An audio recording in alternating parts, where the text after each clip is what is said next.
আসসালামু আলাইকুম, আমন্ত্রণ সবাইকে চ্যানেল আই সংবাদে। এখনকার সংবাদ আয়োজনের সাথে রয়েছে আমি তাসফিন আশরাফ। আর বিস্তারিত সংবাদের শুরুতেই জানিয়ে দিচ্ছি ফ্রেশ বিস্কুট সংবাদ শিরোনামগুলো। অপপ্রচার রুখে দেশ এগিয়ে যাবে বললেন প্রধানমন্ত্রী। জনকল্যাণে কাজ করায় আওয়ামী লীগে মানুষের আস্থা রয়েছে মন্তব্য।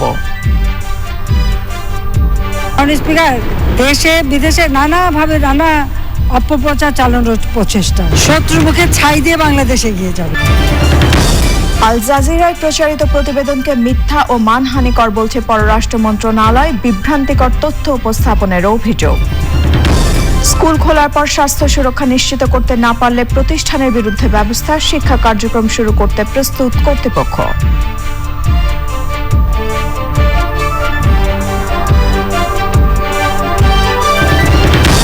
এবং ঢাকা সহ বিভিন্ন জেলায় বিষাক্ত মদ পানে কয়েকজনের মৃত্যু। অতিরিক্ত মুনাফার লোভে অসাধু ব্যবসায়ীদের ভেজাল দেওয়ার তথ্য।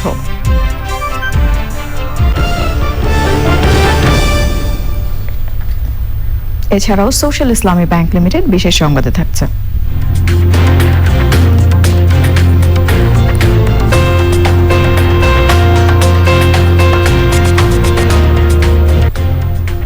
সবচেয়ে কম বয়সে আদিবার আর্টিফিশিয়াল ইন্টেলিজেন্স কোর্স শেষ করার খবর।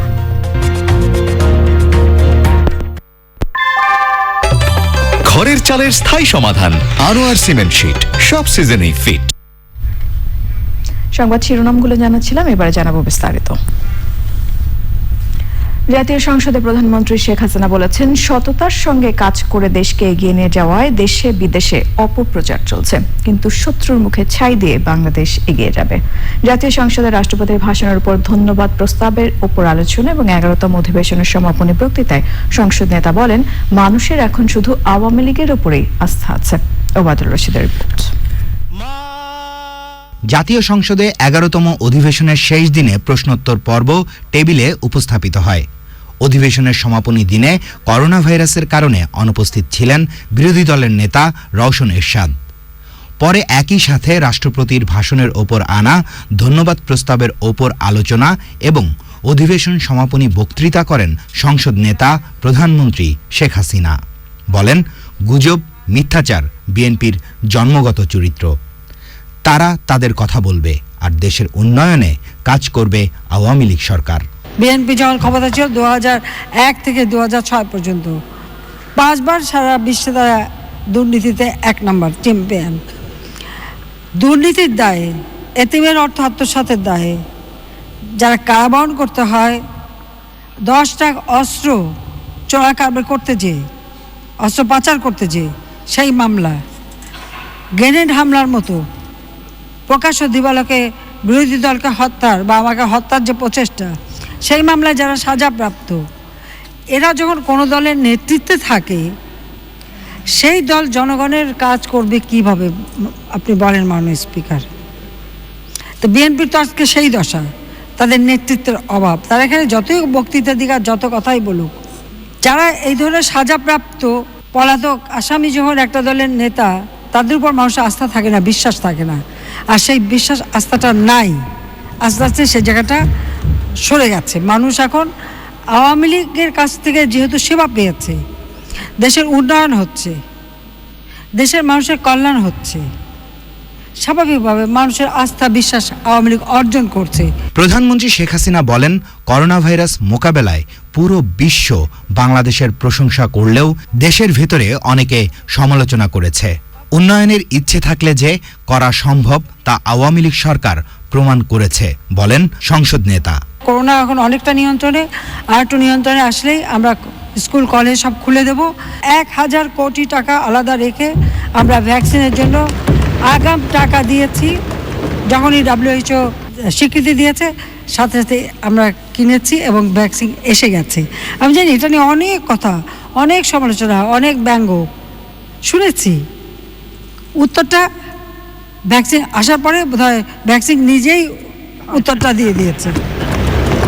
যারা বলেছে তাদের মুখেই থাপ্পড়টা পড়েছে, আমার কিছু করার নেই। বাংলাদেশ এগিয়ে যাচ্ছে, বাংলাদেশ এগিয়ে যাবে। শত্রুর মুখে ছাই দিয়ে বাংলাদেশ এগিয়ে যাবে, যে যাই বলুক। মাননীয় স্পিকার, দেশে বিদেশে নানাভাবে নানা অপপ্রচার চালানোর প্রচেষ্টা, কিন্তু আমি এটা বিশ্বাস করি যে সততা নিয়ে কাজ করলে পরে আর সেই কাজের সুফলটা যখন জনগণ পায় তো সেখানেই হচ্ছে তৃপ্তি, যে যা জনগণের জন্য কিছু করতে পারলাম। আর কেউ যদি আন্তরিকতার সাথে কাজ করে অবশ্যই একটা দেশকে উন্নত করা যায়। করোনা ভাইরাসের টিকা নিলেও মাস্ক পরাসহ সব স্বাস্থ্যবিধি মেনে চলতে আহ্বান জানান প্রধানমন্ত্রী Sheikh Hasina. Obaidul Rashid, channel I, Dhaka. Qatar ভিত্তিক টেলিভিশন চ্যানেল আল জাজিরায় সম্প্রচার করা all the prime minister's men নামে প্রতিবেদনটি মিথ্যা ও মানহানিকর বলে বিবৃতি দিয়েছে পররাষ্ট্র মন্ত্রণালয়। বিবৃতিতে বলা হয়েছে, প্রতিবেদনে বিভ্রান্তিকর তথ্য উপস্থাপন করা হয়েছে যা বাংলাদেশের স্বাধীনতা এবং ধর্মনিরপেক্ষতার চেতনার বিরোধী। প্রতিবেদনটিকে এর ভাষ্যকার ডেভিড বার্গম্যানের রাজনৈতিক পক্ষপাতের প্রতিফলন বলেছে পররাষ্ট্র মন্ত্রণালয়। মুক্তিযুদ্ধের সময় শহীদের সংখ্যা চ্যালেঞ্জ করায় বাংলাদেশের আন্তর্জাতিক অপরাধ ট্রাইব্যুনালে বার্গম্যান দোষী সাব্যস্ত হয়েছেন বলেও বিবৃতিতে উল্লেখ করা হয়েছে। আল জাজিরা নিজেই যাকে সাইকোপ্যাথ বলে উল্লেখ করেছে সেই কথিত আন্তর্জাতিক অপরাধের বক্তব্য নিয়েই রিপোর্টটি করা হয়েছে। আর ওই অপরাধের সাথে বাংলাদেশ সরকার বা কারোর কোনো সংশ্লিষ্টতার প্রমাণ নেই। একজন মানসিকভাবে অসুস্থ ব্যক্তির কথার ভিত্তিতে একটি আন্তর্জাতিক নিউজ চ্যানেলের সিদ্ধান্তে উপনীত হওয়া খুবই দায়িত্ব জ্ঞানহীন বলেও মন্তব্য করেছে পররাষ্ট্র মন্ত্রণালয়। স্কুল খোলার পর যেসব শিক্ষা প্রতিষ্ঠান স্বাস্থ্য সুরক্ষা নিশ্চিত করতে পারবে না বা গাফিলতি করবে তাদের বিরুদ্ধে কঠোর ব্যবস্থা নেওয়া হবে, এমন ঘোষণা দিয়ে মাধ্যমিক ও উচ্চ মাধ্যমিক শিক্ষা অধিদপ্তরের মহাপরিচালক বলেছেন, শিক্ষা প্রতিষ্ঠান খোলার জন্য তারা পুরোপুরি প্রস্তুত রয়েছেন। মোস্তফা মল্লিকের রিপোর্ট। অনুমতি দেওয়ার সাথে সাথে যাতে সব শিক্ষা প্রতিষ্ঠান খুলতে পারে সেজন্য ৪ ফেব্রুয়ারির মধ্যে সবাইকে প্রস্তুত থাকতে বলা হয়েছে। সেই প্রস্তুতি দেখতে মাধ্যমিক ও উচ্চশিক্ষা অধিদপ্তরের মহাপরিচালকের হঠাৎ বিভিন্ন স্কুল পরিদর্শন। সবগুলো স্কুলেই নতুনভাবে তৈরি করা হয়েছে টয়লেট, হাত ধোয়ার অতিরিক্ত ব্যবস্থা ও আইসোলেশন সেন্টার। স্বাস্থ্য সুরক্ষার জন্য যা যা করা প্রয়োজন প্রত্যেকটা কাজ আমরা করব। যেমন আমরা ইতিমধ্যে সমস্ত স্কুলগুলিকে আয়রন ফলিক অ্যাসিড পৌঁছে দিচ্ছি, যেটা আমাদের সব মেয়ে শিক্ষার্থীদেরকে খাওয়ানো হবে। এটা কিন্তু এক ধরনের ইমিউনিটি তৈরি করবে। আমরা 1 লাখ শিক্ষককে পুষ্টি বিষয়ক ট্রেনিং দিয়েছি, সেই পুষ্টির বিষয়টা নিশ্চিত করা হবে। এছাড়াও আমরা মানসিক স্বাস্থ্যের বিষয়ে একটা ট্রেনিং শুরু করেছি এবং খুব দ্রুতই আমরা সব শিক্ষককে মানসিক স্বাস্থ্য সম্পর্কে ট্রেনিং দিয়ে ফেলব। হঠাৎ করেই জেলার বেশিরভাগ স্কুল প্রধানের সঙ্গে মত বিনিময় করেন তিনি।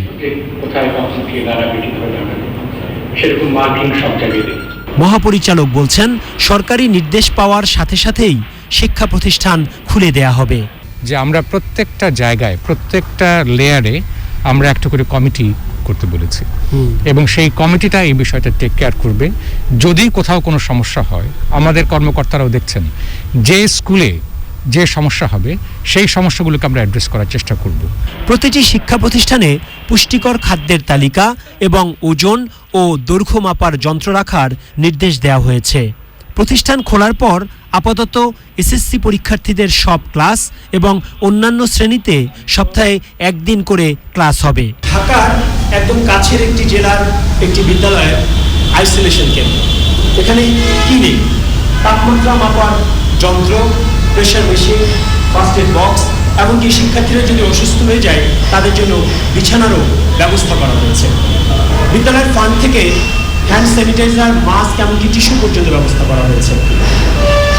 সারা বাংলাদেশের শিক্ষা প্রতিষ্ঠানগুলো শিক্ষার্থীদের স্বাস্থ্য সুরক্ষার জন্য যেন এমনই প্রস্তুতি নেয়, এ ধরনেরই কিন্তু নির্দেশনা রয়েছে শিক্ষা মন্ত্রণালয়।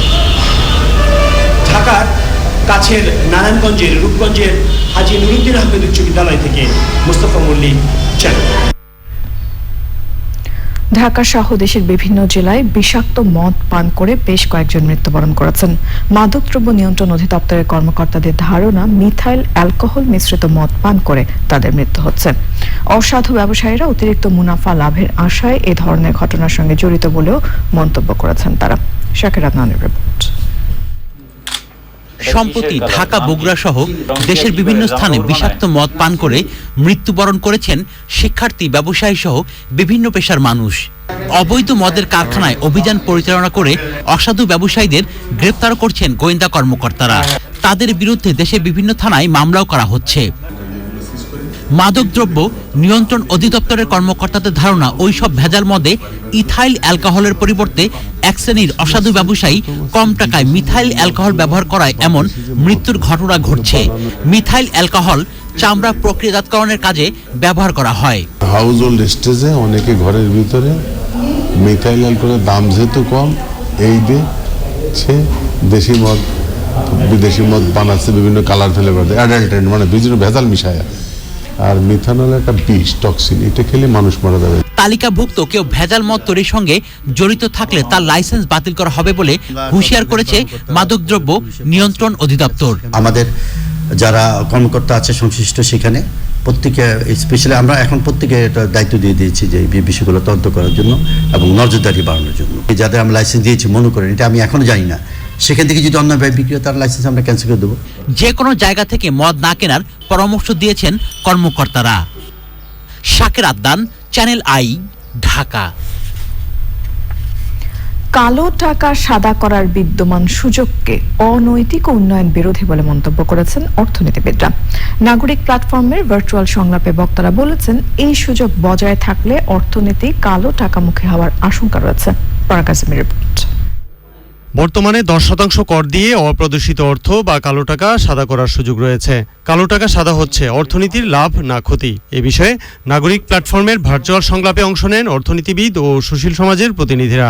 লিখিত প্রবন্ধ উপস্থাপন করেন জাতীয় রাজস্ব বোর্ড এনবিআর এর সাবেক এই চেয়ারম্যান। 15 থেকে 25% কর দেবেন আর কালো টাকার মালিক শুধুমাত্র 10% কর দিয়ে সাদা করতে পারবে, এটা তো এর সঠিকতা নিয়ে প্রশ্ন ওঠাটাই স্বাভাবিক। কালো টাকা প্রতিসাধনের নিমিত্তে অর্থনীতিতে ফিরে আসার পরিবর্তে আমরা লক্ষ্য করছি যে অর্থনীতি বরং কালো টাকা মুখী হওয়ার আশঙ্কা প্রবল হতে পারে। দুর্নীতি বা জাত অনুপার্জিত আয়ের উৎস, মানে কিভাবে এটা হচ্ছে, কেন হচ্ছে, তার উপায় কি এবং উপলক্ষ্য কি, এইটাকেই কঠোরভাবে নিয়ন্ত্রণ বা বন্ধ করতে হবে। কালো টাকা সাদা করার সুযোগের প্রেক্ষাপট নিয়ে কথা বলেন জাতীয় রাজস্ব বোর্ডের ট্যাক্স পলিসি দলের এই সদস্য।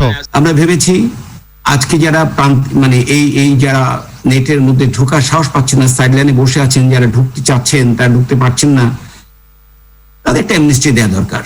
আমরা ভেবেছি রেটটা যদি আমরা সমানই রাখি তাহলে অর্থনৈতিক সংকটের কারণে তারা হয়তো এই মূল ধারায় আসতে পারবে না। গণমানুষের কথা, সাধারণ ট্যাক্স পেয়ারদের কথা ভেবেছি। তবে এই সুযোগ কতটুকু উপকারে আসছে সে বিষয়ে গবেষণা ও মূল্যায়নের আহ্বান জানান অর্থনীতি বিশ্লেষকরা। The question is it good or is it bad? It is not really a very relevant question. I personally think it is bad because it gives a wrong signal. যদি নীতির দিক থেকে এটা সাংবিধানিক সাম্যের পরিপন্থী, নীতির পরিপন্থী, সৎ করদাতার পরিপন্থী, সৎ ব্যবসায়ীর পরিপন্থী, এটা টেকসই উন্নয়নের দিক থেকে কর আহরণের ক্ষেত্রে পরিপন্থী এবং এক ধরনের সমাজের ভিতরে যে অন্যায্যবোধ, এই অন্যায্যবোধকে এটা প্রশ্রয় দেয় বলে আমাদের কাছে মনে হয়। সেহেতু কোনো অবস্থাতেই এইরকম একটি সুযোগ ধারাবাহিকভাবে থাকতে পারে না। কর আহরণ বাড়াতে এনবিআরকে আরো আধুনিক ও শক্তিশালী করার তাগিদ দেন বক্তারা। পরাগ আজিম, চ্যানেল আই, ঢাকা। সুষ্ঠু নির্বাচন দিয়ে ক্ষমতা ছাড়ার আশ্বাস দিয়েছে মিয়ানমারের সেনাবাহিনী, তবে কবে ওই নির্বাচন হবে সেই বিষয়ে কিছু বলা হয়নি। সেনা অভ্যুত্থানের নিন্দা জানিয়ে স্টেট কাউন্সিলর এবং অং সান সুচি সহ গ্রেফতারদের মুক্তি দেওয়ার আহ্বান জানিয়েছে যুক্তরাষ্ট্র। না হলে মিয়ানমারের উপর নতুন করে নিষেধাজ্ঞা আরোপের হুমকি দিয়েছে বাইডেনের প্রশাসন। মিয়ানমার ইস্যুতে আজ জরুরি অধিবেশন ডেকেছে জাতিসংঘ নিরাপত্তা পরিষদ।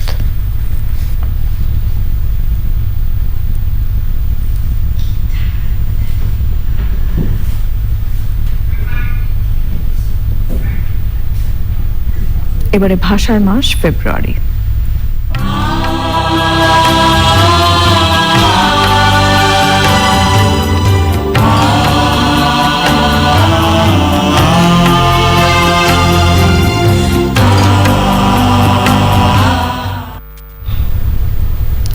বাংলা ভাষাকে আরো গতিশীল ও শক্তিশালী করে তুলতে অভিধানে নিয়মিত নতুন শব্দ যুক্ত করা হয় বলেছে বাংলা একাডেমি। একাডেমির মহাপরিচালক বলেছেন, অভিধান নিয়ে শিক্ষক, শিক্ষার্থী সহ সাধারণ জনগণের মতামত প্রকাশ করার সুযোগ রয়েছে। ভাষা সংগ্রামী জাতীয় অধ্যাপক ডক্টর রফিকুল ইসলাম বলেছেন, আধুনিক বাংলা অভিধান হওয়ার পরও মানুষের মধ্যে আঞ্চলিক ভাষা মেশানোর প্রবণতা এখনো বেশি। জাকির আক্তারের রিপোর্ট। 1817 সালে বাংলা ভাষায় প্রথম অভিধান প্রণয়ন ও সংকলন করেন রামচন্দ্র বিজ্ঞাবাদিশ। তার ঠিক 100 বছর পর জ্ঞানানন্দ মোহন দাস 1917 সালে প্রায় ৭৫,০০০ শব্দের বাংলা ভাষার অভিধান নামে একটি বই সংকলন করেন। এতে ২০ বছর পর প্রায় ১,১৫,০০০ শব্দ যোগ করা হয়। এরপর বাংলা একাডেমিতে 1961 সালে প্রথম সংকলনের কাজ করেন ডক্টর মোহাম্মদ শহীদুল্লাহ, মুনির চৌধুরী, অজিত কুমার গুহ ও আহমদ শরীফ। 1992 সালে অখণ্ড পূর্ণাঙ্গ সংস্করণ হিসেবে বাংলা একাডেমির ব্যবহারিক বাংলা অভিধান প্রকাশ করা হয়। 2000 সালে পরিমার্জিত সংস্করণে আরও প্রায় ৭৫,০০০ শব্দ যোগ করা হয়। পরে বাংলা একাডেমি বড় পরিসরে প্রকাশ করেছে বিবর্তনমূলক বাংলা অভিধান। ভাষা সমৃদ্ধ করার জন্য নানা সময়ে 42টি অভিধান তৈরি করেছে বাংলা একাডেমি। প্রতিষ্ঠানের মহাপরিচালক বলেন, বাংলা একাডেমিকে বাংলা অভিধান সমৃদ্ধ করার দায়িত্ব পালন করতে হয়। অভিধান চর্চার ভেতরে ছাত্র শিক্ষক শুধু নয়, সাধারণ জনগণেরও একটি নিজস্ব মত প্রকাশের ব্যাপার থাকে, প্লাস ব্যবহারের ব্যাপার থাকে। আর আমাদের বিষয়টি তো রাষ্ট্রীয়ভাবে সমস্ত কার্যক্রমের সঙ্গে বাংলা ভাষা যুক্ত। আদালত থেকে শুরু করে সরকারি অফিস আদালত এবং আমাদের শিক্ষা ব্যবস্থা সর্ব অঙ্গেই অভিধান প্রয়োজন। কি বানানোর জন্য, কি অর্থের জন্য, কি প্রায়োগিক কারণে। জাতীয় অধ্যাপক ও ভাষা সৈনিক ডক্টর রফিকুল ইসলাম অবশ্য কিছুটা আক্ষেপ নিয়ে বললেন, বাংলা ভাষা সমৃদ্ধ হলেও এখন পর্যন্ত বিচার বিভাগ পুরোপুরি বাংলা হয়নি। আমাদের জরুরি আইনগুলোকে বাংলা ভাষায় রূপান্তরিত করা এবং তারপর সেটাকে সুপ্রিম কোর্ট এবং আমাদের জাতীয় সংসদ দ্বারা অনুমোদিত হওয়া এবং সেগুলো প্রকাশিত হওয়া, এবং সেই প্রকাশের দায়িত্বটাও এমন একটা প্রতিষ্ঠানকে দেওয়া উচিত যারা কেবল এই আইন বিষয়ে তারা কাজ করবেন। এইটা একটা বড় কাজ এখনো স্বাধীন বাংলাদেশে বাকি রয়ে গেছে। অভিধানের সমৃদ্ধির মাধ্যমে বাংলা ভাষা ও সাহিত্য আগামী প্রজন্মের জন্য আরও শক্তিশালী হয়ে উঠবে বলে আশা করছেন প্রাজ্ঞজনেরা। Zakia Akhtar, channel I, Dhaka. এবারে আই স্পোর্টস।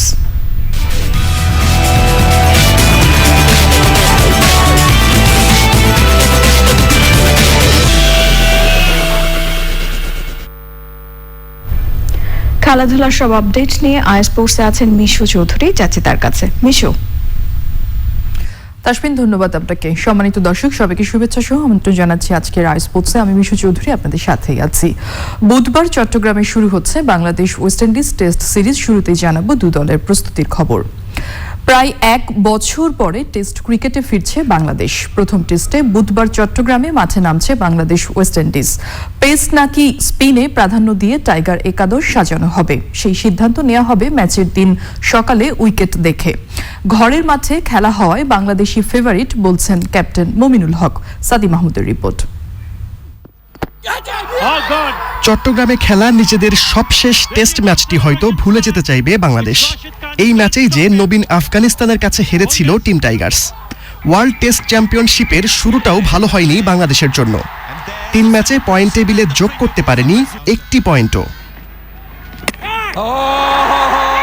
বাংলাদেশের খেলা সবশেষ 5 টেস্টের 4টিতেই হেরেছে টিম টাইগার্স, এর মধ্যে 3টি আবার ইনিংস ব্যবধানে। খুব স্বাভাবিকভাবেই টেস্ট পারফরমেন্সে বাংলাদেশ অন্য দলগুলোর তুলনায় বেশ পিছিয়ে। তারপর আবার করোনাকালীন দীর্ঘ বিরতি। এমন পরিস্থিতিতে উইন্ডিজের বিপক্ষে টেস্ট নিয়ে বাংলাদেশ কি ভাবছে? 1 বছর পরে যেহেতু ফিরছে, আমার কাছে নতুন করে আমাদের একটা সুযোগ আসছে টেস্ট ক্রিকেট নতুনভাবে শুরু করার একটা অপরচুনিটি হিসেবে দেখছি। সে সাথে একটু চ্যালেঞ্জ তো থাকেই। আগে যেগুলো শুরু হয়ে গেছে ওগুলো আর মনে রাখতে চায় না, কারণ অতীত তো অতীতই। তা আমি যেটা প্রথমেই বললাম যে আবার করোনার পরে আবার নতুন করে শুরু হচ্ছে, তো আমরা ওইভাবে নতুন করে শুরু করার চেষ্টা করব। ঘরের মাঠের এই সিরিজে বাংলাদেশকেই ফেভারিট মানছেন মুমিনুল হক, কারণ সাকিব আল হাসান সহ পূর্ণ শক্তির স্কোয়াড নিয়েই নামছে টিম টাইগার্স। উনি থাকলে টিমের আপনার কম্বিনেশনটা খুব ভালো হয়। ব্যাটিং বলেন, আপনি বোলিং বলেন, একটা সুন্দর একটা টিম সাজানোর জন্য ক্যাপ্টেনের জন্য সবচেয়ে ভালো একটা সুবিধা থাকে। তো এই চিন্তা করলে আমার কাছে ওটা ভালো একটা অ্যাজ এ ইয়াং ক্যাপ্টেন হিসেবে আমার জন্য ভালো একটা সুযোগ। ঘরের মাঠে সবসময় স্বাগতিকরাই ফেভারিট থাকে, অবশ্যই ফেভারিট থাকে। তার মানে এই না যে আমরা ওয়েস্ট ইন্ডিজ টিমকে আমরা দুর্বল হিসেবে অথবা হিসেবে দেখছি। আমরা তাদের ওইভাবে আমরা আমাদের নিয়ে ফোকাস করছি বেশি। আমরা আমাদের সেরাটা খেলার চেষ্টা করব। এখন পর্যন্ত বাংলাদেশ উইন্ডিজ টেস্টে মুখোমুখি হয়েছে 16 বার। 10 ম্যাচ জিতেছে ক্যারিবীয়রা, 4টিতে জিতেছে টিম টাইগার্স, আর বাকি 2টি হয়েছে ড্র। সাদি মাহমুদ, চ্যানেল আই। করোনাকালের ক্ষতি পুষিয়ে নিতে ব্যক্তিগত পারফরমেন্সে মনোযোগী হতে বাংলাদেশ দলের ক্রিকেটারদের পরামর্শ দিয়েছেন ক্রীড়া বিশ্লেষকরা। বলছেন ওয়েস্ট ইন্ডিজের বিপক্ষে স্পিনাররাই দাপট দেখাতে পারেন। ব্যাটসম্যানদের লম্বা ইনিংস খেলারও পরামর্শ সাবেক ক্রিকেটারদের। রিপোর্ট করেছেন তামান্না তানজিনা। ঠিক এক বছর আগে টাইগারদের শেষ টেস্ট ম্যাচ ছিল জিম্বাবুয়ের বিপক্ষে। সেই টেস্টে সবশেষ পারফরমেন্সের হাইলাইটস অনুযায়ী মুশফিকের ডাবল সেঞ্চুরি, অধিনায়ক মুমিনুলের 150 আর স্পিনারদের সাফল্য সব মিলিয়ে জিম্বাবুয়ানদের ইনিংস ও 106 রানের ব্যবধানে হারিয়েছিল টিম টাইগার্স। ওয়েস্ট ইন্ডিজের সফরকারী দলটিতে 12 জন সিনিয়র প্লেয়ার নেই, তাই অভিজ্ঞতায় পিছিয়ে ক্যারিবীয়রা। বাংলাদেশ দলের সাবেক অধিনায়করা বলছেন বিরতির পর নিজেদের ঝালিয়ে নেয়ার সবচেয়ে বড় সুযোগ এটি। কিন্তু টেস্ট ম্যাচে আমার কাছে মনে হয় 4-76 খেলা, আলটিমেটলি পেশেন্সের খেলা, কত ধৈর্য রাখবে, কত বড় ইনিংস খেলবে, কোয়ালিটি অফ ক্রিকেটার আছে আমার ইম্পর্টেন্ট। তো সেইখানে খুবই সংখ্যা কম। বাংলাদেশ টিম আমাদের যে best team, best performer, individual perform করা, সাধারণত যে একটা র্যাঙ্কিংয়ের ব্যাপার আছে সেই পয়েন্টগুলো কাউন্ট করা এবং আমি বলবো যে ক্যাশ করা। অপোনেন্ট টিম কত দুর্বল কত স্ট্রং ইম্পর্টেন্ট না, ইম্পর্টেন্ট হচ্ছে আমরা আমাদের বেস্ট ক্রিকেট খেলতে চাই। স্কোয়াডে 5 পেসার আছেন, তবে আগের হোম সিরিজগুলোর পরিসংখ্যান বলছে এবারও স্পিনারদের দাপট থাকবে। হোম অ্যাডভান্টেজ কাজে লাগাতে নতুনদের পরামর্শ দিয়েছেন ক্রিকেট বিশ্লেষকরা। বেশ কিছু অনেক অসাধারণ কিছু প্লেয়ার আছে, যেমন সৌম্য সরকার, লিটন দাস, নাজমুল হোসেন শান্ত, আফিফ, তারা প্রত্যেকেই কোয়ালিটি প্লেয়ার। বাট প্রবলেমটা হচ্ছে তারা হয়তো দেখা গেলো যে 10 ম্যাচে হয়তো 2টা ম্যাচে রান করছে বা 3টা ম্যাচে রান করছে ইন্টারন্যাশনালি। এইটা যখনই ধারাবাহিক করতে পারবে তাদের সুপার টিম হবে এবং সুপার কোয়ালিটি প্লেয়ার হবে। যেহেতু আমাদের home condition, West Indies spinner এগেনস্টে উইক এবং ওদের যদি আপনি স্ট্রেংথ দেখেন বোলিং, ওদের স্ট্রেংথ তো ফাস্ট বোলিং, সুতরাং আমার মনে হয় যে উইকেটও একটু স্পিন নির্ভর হবে এবং আমাদের স্পিনাররাই মনে হয় বেশি খেলবে। তবে টেস্টে উন্নতির জন্য ঘরোয়া লঙ্গার ভার্সনের বিকল্প নেই বলে মত সিনিয়র ক্রিকেটারদের। তামান্না তানজিনা, চ্যানেল আই, ঢাকা। নিচু বাউন্সের মন্থর গতির উইকেটে বাংলাদেশের বোলিংকে মোকাবেলা করার চ্যালেঞ্জ নিতে তার দলের ব্যাটসম্যানরা প্রস্তুত বলে জানিয়েছেন ওয়েস্ট ইন্ডিজ টেস্ট দলের অধিনায়ক ক্রেইগ ব্রাথেট। তার কথা, এই উইকেটে কিভাবে সাফল্য পেতে হবে তা দলের ব্যাটসম্যানরাই জানেন। It's a dry surface. I don't think it'll be much different, to be honest, from last time we came. উইকেটে বল ধীরে এবং নিচু হয়ে আসবে, এটা বাংলাদেশের টিপিক্যাল উইকেট। স্পিনারদের জন্য সুবিধা থাকছে। এই কন্ডিশনে করণীয় কি তা আমাদের ব্যাটসম্যানদের জানা। উইকেটে ধৈর্য ধরে টিকে থাকতে হবে, যেটা আমাদের মূল চ্যালেঞ্জ। তবে এই উইকেটে ব্যাটসম্যান বা স্পিনারদের এগিয়ে এলেই চলবে না। বিশ্বাস আছে আমাদের পেসাররা দলের সাফল্যে অবদান রাখতে পারবেন।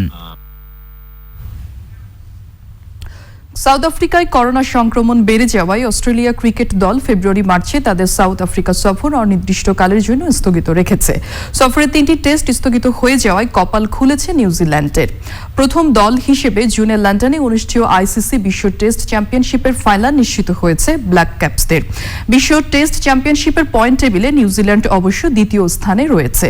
তবে টেবিলের প্রথম স্থানে থাকা ভারত ও তৃতীয় স্থানের অস্ট্রেলিয়া, চতুর্থ স্থানে থাকা ইংল্যান্ডের পয়েন্ট ও পার্সেন্টেজ বাড়া বা কমার সম্ভাবনা থাকায় এই 3 দলের সামনেই রয়েছে টেস্ট চ্যাম্পিয়নশিপের ফাইনালে নিউজিল্যান্ডের প্রতিপক্ষ হওয়ার সুযোগ। এক্ষেত্রে এগিয়ে টেবিলের শীর্ষে থাকা ভারত শুক্রবার থেকে নিজেদের মাঠে ইংল্যান্ডের বিরুদ্ধে 4 ম্যাচের টেস্ট সিরিজ খেলবে কোহলির দল। ইংল্যান্ডকে 2-0 অথবা 3-1 হারালেই লর্ডসের ফাইনাল নিশ্চিত ভারতের। অন্যদিকে ভারতের মাটিতে ভারতকে 3-0 ব্যবধানে সিরিজ জিতলে হোমে ফাইনালে নিউজিল্যান্ডের সঙ্গী হবে 3 লায়ন্স।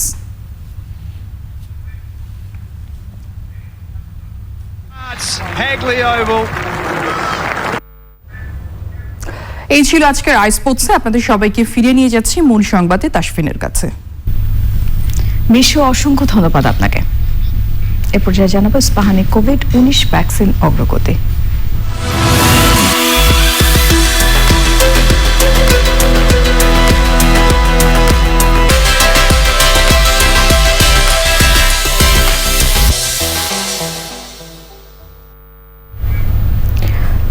ফেব্রুয়ারি থেকে করোনা ভ্যাকসিন কার্যক্রমে মন্ত্রী, সচিব ও স্বাস্থ্য অধিদপ্তরের কর্মকর্তারা টিকা নেবেন বলে জানিয়েছেন স্বাস্থ্যমন্ত্রী মোহাম্মদ জাহিদ মালিক। জেলা উপজেলায় সকল জনগণকে ভ্যাকসিন সেন্টারে এসে টিকা নেওয়ার আহ্বান জানান মন্ত্রী। রাজধানীতে ম্যালেরিয়া, কালাজ্বর, সাপে কাটা সহ বিভিন্ন রোগ নিয়ে সচেতনতা বিষয়ে সেমিনারে মন্ত্রী বলেন যে 500 জন ভ্যাকসিন নিয়েছেন তারা সবাই সুস্থ আছেন।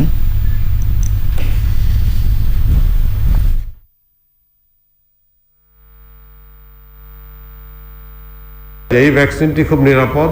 প্রত্যন্ত অঞ্চলে গ্রামে যারা আছেন, আমাদের মুরব্বীরা আছেন, মা বোনেরা আছেন, বয়স্করা আছেন, তাদেরকেও আহ্বান করব যে আমাদের জেলায় উপজেলায় এসে ভ্যাকসিন নেওয়ার জন্য। এবং যারা স্থানীয় নেতৃবৃন্দরা আছেন, চেয়ারম্যানবৃন্দরা, ইউনিয়ন চেয়ারম্যান, উপজেলা চেয়ারম্যান, এমপি মহোদয়রা আছেন, আমাদের মেয়র সাহেবরা আছেন, সকলকে আহ্বান করবো আপনারা আপনাদের এলাকার লোকজনকে ভ্যাকসিন সেন্টারে আপনারা নিয়ে যাবেন এবং তাদেরকে ভ্যাকসিন দিবেন। স্বাস্থ্য অধিদপ্তরের পাঠানো কোভিড-19 সংক্রান্ত পাঠানো সংবাদ বিজ্ঞপ্তির তথ্য মতে মঙ্গলবার সকাল 8টা পর্যন্ত 24 ঘন্টায় দেশে করোনা ভাইরাসে 12 জনের মৃত্যু হয়েছে। এ পর্যন্ত মোট মৃত্যু 8,149 জনের। মৃত্যুর হার 1.52%। 24 ঘন্টায় সুস্থ হয়েছেন 512 জন। মোট সুস্থ 4,80,728 জন। সুস্থতার হার 89.67%। এই সময় নমুনা সংগ্রহ হয়েছে 14,635টি এবং পরীক্ষা হয়েছে 14,452 জনের। 24 ঘন্টায় 525 জন করোনায় আক্রান্ত হয়েছেন। এ সময় শনাক্তের হার 3.63%। মোট আক্রান্ত 5,36,107 জন। মোট শনাক্তের হার 14.57%। সংবাদে নিচ্ছে অশোক লীলা নিফাত অটোস বিরতি। আর বিরতির পর যা থাকছে,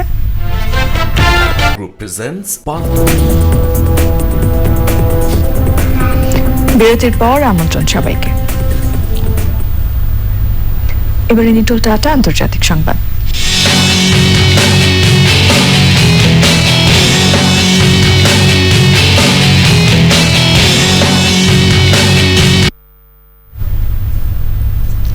যুক্তরাষ্ট্রের পূর্ব উপকূলে প্রবল তুষার ঝড়ে জনজীবন বিপর্যস্ত হয়ে পড়েছে। নিউ ইয়র্কে স্কুল বন্ধ ঘোষণা করা হয়েছে।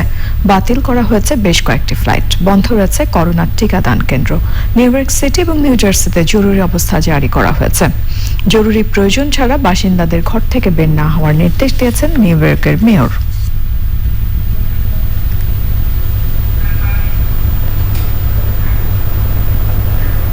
এবারে সোশ্যাল ইসলামী ব্যাংক লিমিটেড বিশেষ সংবাদ।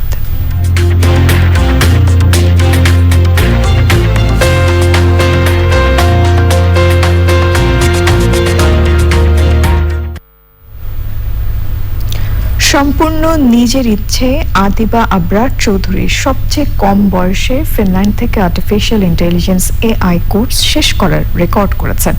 মাত্র 7.5 বছর বয়সে এমন অবাক করা সাফল্যের পর তার মা বাবা বলছেন মেয়েকে কোনো চাপ না দিয়ে তার সৃজনশীল কাজে পাশে থাকতে চান তারা।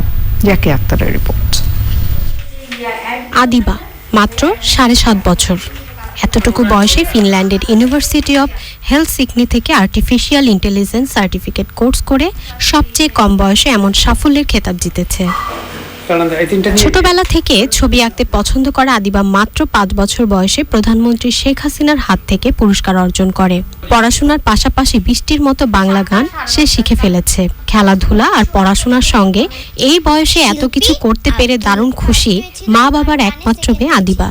আমার এটা ভালো লেগেছিল। আমি যেহেতু বড় হয়ে আর্টিফিশিয়াল ইন্টেলিজেন্স নিয়ে কাজ করতে চাই, তো আমি ভাবলাম যে আমি ছোটবেলা থেকে এগুলা করতে পারি, সেই জন্য আমি এটা করেছি। আমার পড়াশোনা, তারপর কম্পিউটার, আর্টিফিশিয়াল ইন্টেলিজেন্স করা, তারপর আর্ট, গান, আমার সবগুলোই ভালো লাগে ইকুয়ালি। বিভিন্ন সময় চিত্রাঙ্কন, গান ও কম্পিউটার কোডিং এর জন্য প্রায় 25টির মতো পুরস্কার পাওয়া আদিবার মা বাবা মেয়ের জন্য গর্বিত। বাবা মা হিসেবে যতটুকু আমাদের সামর্থ্য আছে আমরা তার সর্বোচ্চ চেষ্টা করে যাব। বাকি আল্লাহ পাকের ইচ্ছা। সে শুধু শিক্ষাগত যোগ্যতা অর্জন না করুক, সে যাতে দেশের জন্য এবং মানুষের জন্য কিছু করতে পারে। আমার মেয়ে যে এই গুণগুলো, এটা আমার খুবই ভালো লাগে। আমার মনে হয় কি আল্লাহ যেন এটা আমাকে আসলে গিফট করছে। আমি দোয়া করি এবং আপনাদেরও বলি, সবাইকে বলি যেন আমার মেয়ের জন্য দোয়া করে যে উনি ও যেন ওর লাইফেও যা চায় সেটাই যেন পায়। আমি পাই না জমিদারের দেখা। কম্পিউটারে দক্ষ আদিবা ভবিষ্যতে আইটি এক্সপার্ট হয়ে দেশের জন্য কাজ করতে চায়। মা বাবা চান আদিবা যাই করুক তাই যাতে দেশের মানুষের কল্যাণে হয়। আমি তো সেই জাকি আক্তার, চ্যানেল আই, ঢাকা। এবারে অর্থনীতি সংবাদ।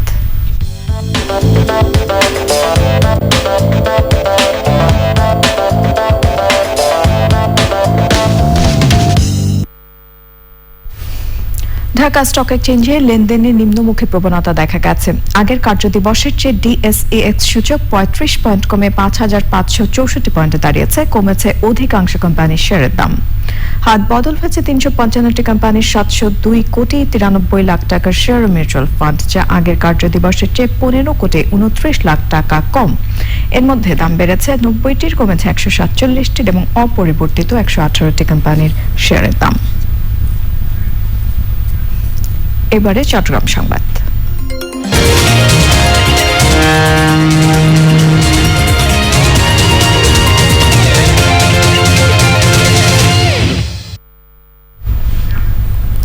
চট্টগ্রামে বেসরকারি উদ্যোগে স্থাপিত হয়েছে ক্যান্সার হাসপাতাল। আগামী বৃহস্পতিবার প্রায় 120 কোটি টাকা ব্যয়ে ক্যান্সার হাসপাতাল অ্যান্ড রিসার্চ ইনস্টিটিউটের ভিত্তিপ্রস্তর স্থাপন করবেন ভূমিমন্ত্রী সাইফুজ্জামান চৌধুরী জাবেদ এমপি।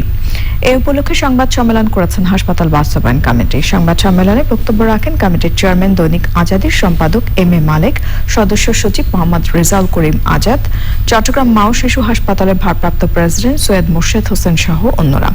বক্তারা জানান, প্রতিদিন ক্যান্সারের রোগী বাড়তে থাকায় চট্টগ্রামে স্বয়ংসম্পূর্ণ ক্যান্সার হাসপাতাল প্রতিষ্ঠা অপরিহার্য হয়ে পড়েছে। এবারে জানাবো পূবালী ব্যাংক লিমিটেড কৃষি সংবাদ।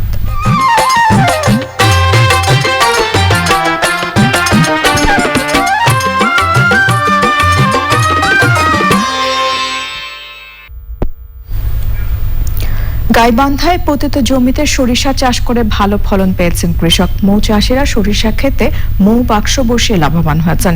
কৃষি বিভাগ বলছে, সরিষা চাষে জমির উর্বরা শক্তিও বেড়ে যায়। গাইবান্ধা থেকে ফারুক হোসেনের পাঠানো তথ্য ভিডিওতে সুদীপ্তা মাহমুদের রিপোর্ট। গাইবান্ধার নদী তীরবর্তী চরাঞ্চলে বিপুল পরিমাণ সরিষার চাষ হয়েছে এবার। ইতোমধ্যে খেতে সরিষার দানা বাঁধতে শুরু করেছে। স্থানীয় জাতের পাশাপাশি কৃষক অনেক বেশি জমিতে বিনা ও বাড়ি জাতের উচ্চ ফলনশীল সরিষা আবাদ করেছে। আবহাওয়া ভালো, সেই জন্য সরিষাটা এবার ভালো হয়েছে এবং ফলন 4 থেকে 5 মণ হবে এবং বাজারে দামও উচ্চমান মূল্য দাম 2022 টাকা মন।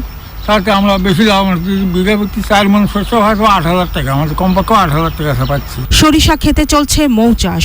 এতে সরিষার ফলন যেমন বাড়ছে, বাড়তি হিসেবে উৎপন্ন হচ্ছে মধু। প্রতিটি বাক্স থেকে সপ্তাহে 3-4 কেজি মধু সংগ্রহ করেন মৌচাষী। এই মধু হচ্ছে অত্যন্ত পিওর মধু এবং হচ্ছে সব থেকে ভালো মধু, এর থেকে আর খাঁটি মধু হয় না এবং এ থেকে আমরা চাষ করে কিছু আর্থিক সমস্যা থেকে দূর থাকি। কৃষি বিভাগের হিসেবে অন্য ফসলের চেয়ে সরিষা চাষে খরচ কম, লাভ বেশি।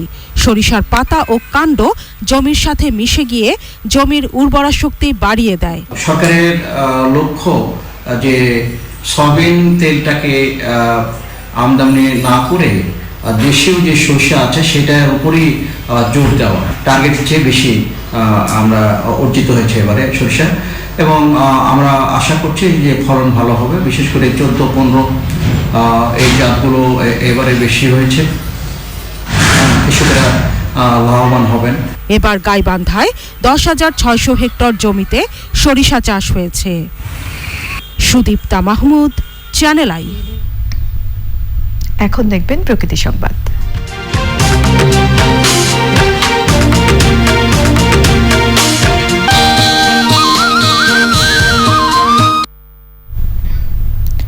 পঞ্চগড়ের তেঁতুলিয়ায় মাহমুদুল ইসলাম মামুন নামের এক তরুণ নিজের এলাকায় প্রাকৃতিক ঐশ্বর্য বাড়ানোর উদ্যোগ নিয়েছেন। মানুষের বাড়ি বাড়ি গিয়ে গাছের চারা পৌঁছে দেন তিনি। শিশুদের উদ্বুদ্ধ করেন গাছ লাগাতে। পঞ্চগড় থেকে এ রহমান মুকুলের তথ্য ভিডিও চিত্রে শমিক আহমেদের রিপোর্ট। প্রতিদিন সকাল সকাল বেরিয়ে পড়েন গাছের চারা ও বই নিয়ে। সাইকেল নিয়ে গ্রাম থেকে গ্রামে ছুটে বেড়ান পঞ্চগড়ের তেঁতুলিয়ার আজিজনগর গ্রামের মাহমুদুল ইসলাম মামুন। উদ্দেশ্য প্রকৃতির প্রতি মানুষের ভালোবাসা জাগিয়ে তোলা। নিজের গ্রামের রাস্তার 2 ধারে অসংখ্য গাছ রোপণ করেছেন মামুন। প্লাস্টিক ও ময়লা আবর্জনা যত্রতত্র না ফেলতে নিয়েছেন সচেতনতা সৃষ্টির উদ্যোগ। আমার কাছে মনে হয় এটা ইবাদতের, কেননা আমি এখানে এই পরিবেশের একটি কাজে গিয়ে, যেমন গাছ দিতে গিয়ে আমি প্লাস্টিক প্রতিরোধ বিষয়ে ওদের সচেতন করে ফেলেছি। নদী দূষণ রোধ করতে গিয়ে আমি বাজারের বর্জ্যকে, মাছের উচ্ছিষ্টাংশকে রিসাইকেল করা শেখাচ্ছি। এইভাবে বই পড়াতে গিয়ে আমি পাঠের আসর পেয়েছি। এইভাবে একের মাঝে আমি পার্শ্ব কাজ হিসেবে একের মাঝে আমি 10 কাজ করে যাচ্ছি প্রতিদিনই। একই রকম আনন্দ লাগে আমার। এই কাজগুলো আমি ছোটবেলা থেকে আমার এগুলোর ভালো লাগা ছিল, তারপর ধীরে ধীরে এগুলো কেবল বেড়েই যাচ্ছে। প্রকৃতি ও পরিবেশ সম্পর্কে সচেতনতা তৈরি করছেন নানা বয়সীদের মাঝে। পরিবেশ এবং পরিষ্কার পরিচ্ছন্নতা সম্পর্কে সে বাচ্চাদের ধারণা দিত, ইভেন কি হাতে খড়ি দিত, সে আর কি লেখা শিখাইতো। তখন ছোট ছিল তখন আমার ওইগুলা ও করছে, আমার খুব ভালো লাগছে, এখনো করতেছে। তারপরে আমার এই ছেলের কাজ দেখে খুব গর্বিত লাগে। তারপর মানুষে অনেক সম্মান করে। মামুন ভাই আমাদের হাত ধোয়া শিখাইছে, দেশি ফল খাইতে শিখাইছে। পাশাপাশি শিক্ষার আলো ছড়িয়ে দিতে গ্রামের শিশু কিশোরদের সাহিত্য পাঠে উৎসাহিত করতে বাড়ি বাড়ি গিয়ে বই বিতরণ করছেন বাংলা সাহিত্যের এই শিক্ষার্থী। মানুষের মাঝে গাছ বিতরণ করে বৃক্ষরোপণে অংশগ্রহণ করছে এবং মানুষকে বিনামূল্যে বই বিতরণ করে বই পড়ার একটা উদ্বুদ্ধ করে যাচ্ছে। সোনার বাংলাদেশ গড়ার ক্ষেত্রে আমাদের তরুণ প্রজন্মকে এগিয়ে নিয়ে যাবে। এই জন্য আমরা চাই যে এরকম মামুন আরো জেলায় জেলায় হোক। বাড়ির উঠানে শিশুদের মুক্তিযুদ্ধের ইতিহাস শেখানোর কাজও করছেন Mahmudul Islam Mamun. Soumik Ahmed, channel I. Exim bank বাণিজ্য সংবাদ।